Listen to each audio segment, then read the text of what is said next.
어떤 대인관계에서의 그런 분위기를 파악하는 능력, 그게 단순히 IQ하고 비례하지도 않고 그런 언어 능력과는 조금 별개의 어떤 능력과 관련되는 경우들이 되게 많거든요. 똑같은 사람이어도 잠재성이라는 게 있어요.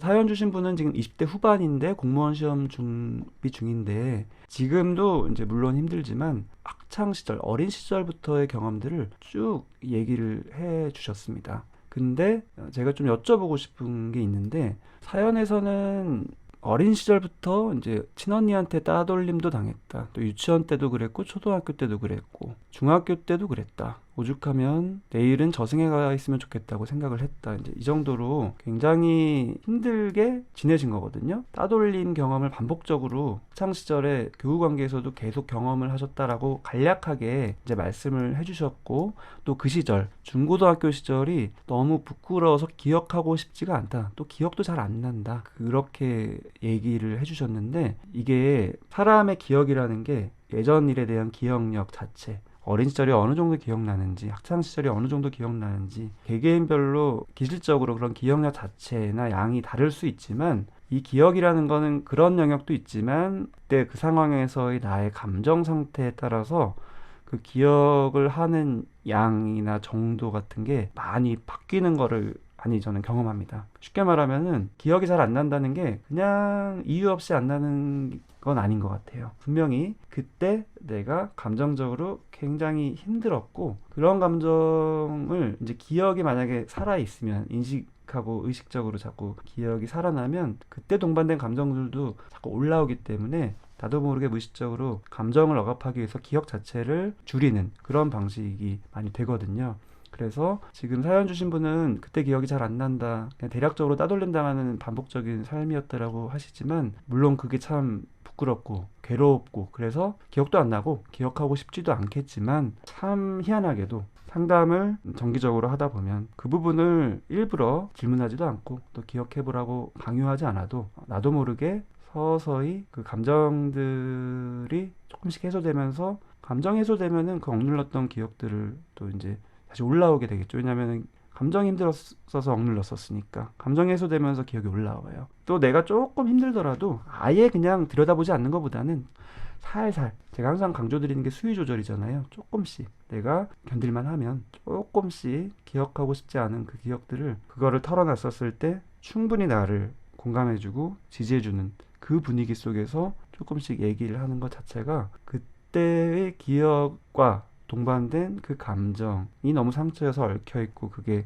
많이 내 안에서 쌓여있는 게 이제 풀어지고 해소되는 그 경험이 됩니다. 그래서 혹시나 지금 이제 사연을 쭉 제가 읽어드리고 같이 또 여기 계신 분들이 이해하고 공감하고 하는 이 분위기에서 내가 그때 어떤 감정들이었는지, 어렸을 때 학창시절에 조금 구체적으로 얘기하고 싶은 게 떠오르는 게 있는지 혹시 있으시면은 얘기해 주셔도 돼요. 충분히 들어드릴 수 있고요. 그 경험이 제가 한마디 해드리는 것보다 본인이 뭔가를 얘기했었을 때 제가 듣고 또 여기 계신 분들이 같이 듣고 그 디테일을 섬세하게 마음으로 이해해드리는 작업을 하는 게 훨씬 도움되는 경우들이 많습니다. 그때의 아주 구체적인 디테일들이 다 있을 거예요. 그리고 그때의 감정들도 다 있을 거고, 그때 내가 들은 말, 그 사람의 표정, 행동, 그걸로 통해서 내가 그때 느낀 감정적인 경험, 이런 것들이 디테일하게 매 사건마다 다 있을 거예요. 하지만 그게 너무 괴롭기 때문에 많이 잊혀져 있으신 거고, 또 일부러 기억하고 싶지 않으신 걸 수 있죠. 오늘 사연을 주신 우진님께서 말씀을 해주셨어요. 괴롭힘을 당했던 것보다는 제가 상처 주었던 기억이 더 난다. 예. 내 대인관계 능력이 미숙하니까.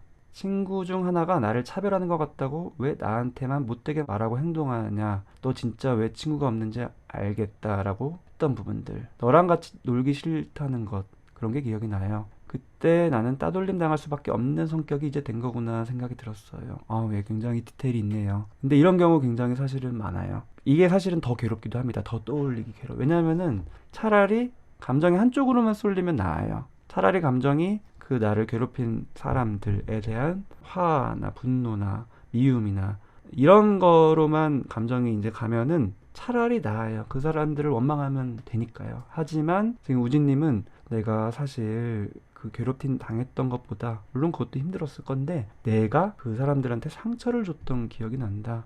대인관계 능력이 미숙해서 너 진짜 왜 친구가 없는지 알겠다라고 했던 부분들, 너랑 같이 놀기 싫다 이런 거. 학창 시절이라는 거는 누구든지 초, 중, 고 미숙해요. 이런 대인관계나 이런 거는 굉장히 여러 가지 뇌의 발달이 이루어져야지 그 분위기에 대한 파악도 될 수 있고 또 상대방에 대한 입장도 헤아릴 수 있는 능력이 되고 또 내가 말을 하고 싶어도 전두엽의 어떤 조절 능력이 발달할수록 조금 참을 수도 있고 기다릴 수도 있고 이런 것들이 다 종합돼서 아주 섬세하게 이루어지는 건데 나이에 따라서 이 대인관계 능력이 어떤 사람은 조금 더 빨리 이게 좀 발달하고 어떤 사람은 조금 느리게 발달하고 결국 성인 됐을 때는 비슷한데 이 속도 차이가 있는 경우들이 꽤 있어요. 그래서 초, 중, 고 요 학창 시절에는 이게 차이가 나기 때문에 그때는 내가 몰라요. 내가 왜 애들이 나를 따돌릴까? 왜 나를 싫어하는 것 같을까? 왜 분위기가 이렇지? 이런 식으로 모르기 때문에 오히려 마음은 더 편할 수도 있는데 이제 크면서 성인이 되면은 이 기억들이 나면서 굉장히 자괴감이 느껴지는 경우들이 있어요. 왜냐하면 내가 이제 머리가 컸기 때문에 그때는 인식하지 못했던 그때의 그 분위기, 상황, 대인관계에서 그 미묘한 상황이 이해가 되거든요. 그래서 내가 그때 이렇게 대처했었으면 안 되는데 그렇게 했다라는 생각이 자꾸 나면서 요즘 말로 이불킥을 아주 몇 년 전에 대한 행동에 대한 이불킥을 이제 하면서 괴로워하시는 분들이 꽤 많이 있습니다. 전두엽은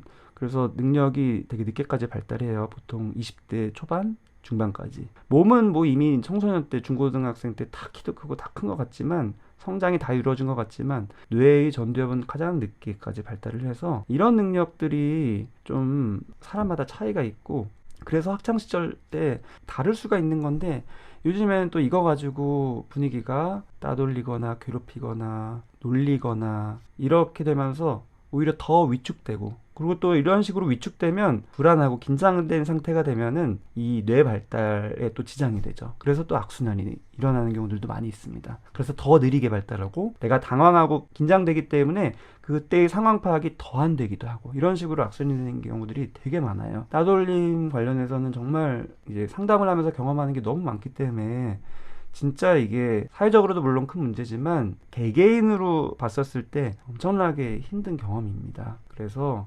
본인이 많이 힘들기 때문에 이제 묻어뒀었을 것 같아요. 또 우진님 같은 경우는 또 나중에 돌아보면은 이게 오히려 내가 어떻게 했던 내 탓인 것처럼 느껴지기 때문에 자책감이 느껴지기 때문에 굉장히 힘든 거죠. 우진님께서 사실 방금 말했던 건 최근에도 너가 상처 준다고 얘기했던 그 이야기가 이해가 된다고 듣기도 해서 더 상처가 됐다 그러셨겠네요. 지금도 그런 피드백을 받은 경험을 하셨고 그래서 더 상처가 되는 거고 아직도 눈치 없다는 얘기를 들으면 너무 미안해지고 화도 나고 속상해지고 모자라는 사람 된 것 같아서 힘이 든다. 꼭 드리고 싶은 말씀이 있어요. 어떤 대인관계에서의 그런 분위기를 파악하는 능력 그게 단순히 IQ하고 비례하지도 않고 그런 언어 능력과는 조금 별개의 어떤 능력과 관련되는 경우들이 되게 많거든요. 물론 사람마다 성인이 돼도 그 차이들이 있는데 똑같은 사람이어도 잠재성이라는 게 있어요. 흔한 예로 지금 심리적으로 너무 스트레스 받고 힘들고 아주 쉬운 예로 우울증이다. 그러면은 누구든지 공감 능력이나 그런 눈치 같은 게 원래 아주 좋은 사람도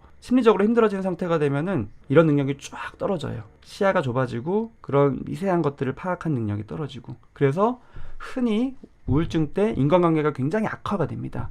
왜냐하면 그 분위기 파악이 안 돼서 엉뚱하게 얘기하기도 하고 조절하는 능력도 떨어지고 집중도 떨어지고 그래서 상대방과의 관계가 더 안 좋아지고 가뜩이나 심리적으로 힘들어지면은 내가 마음 맞는 사람한테 지지받는 게 중요한데 오히려 내가 힘들어졌기 때문에 그런 사람에게 더 모질게 대하기도 하고 또 충동적인 행동을 하기도 하고 또 그 사람의 어떤 상태 같은 걸 미묘하게 파악하지 못하기 때문에 오히려 더 관계가 안 좋아져서 가뜩이나 힘든 상태가 그런 내 지지자들까지 더 멀어지기 때문에 더 힘들어지는 이런 악순환도 많이 일어나요. 그래서 우진님께서 경험하고 계신 그런 대인관계에서 위축된 부분이 예전에도 물론 있으셨지만 지금도 있으시다는 게 단순히 나는 그런 게 없는 사람이구나 라고 이제 위축되실 필요는 없고요. 지금 상태하고 항상 비교를 해봐야 되는데 지금 상태가 꾸준히 계속 안 좋으셨던 것 같아요. 그런 증거들이 많이 있죠. 수면 장애가 있었던 경우들도 있고 자살 사고가 있었던 경우들도 있고 지금도 여전히 의욕이 계속 없고 집중도 안 되고요. 이런 비슷한 상태 좀 변화를 주고 싶은데 잘 안 되고 그게 자꾸 지속되고 또 악순환되고 이게 길어지면 길어질수록 스스로 자괴감이 들고 자신감도 떨어지고 자존감도 낮아지고 굉장히 부담이 되는 쪽, 죄책감이 많이 느껴지는 쪽으로 많이 다가와서 가뜩이나 힘든데 더 힘들어지는 그런 경험들을 많이 하시는 것 같습니다. 잠깐 내려가서 좋아요 한 번만 눌러주시면 저한테 도움이 많이 되고요. 다른 분들도 많이 시청을 할 수가 있는 기회가 됩니다.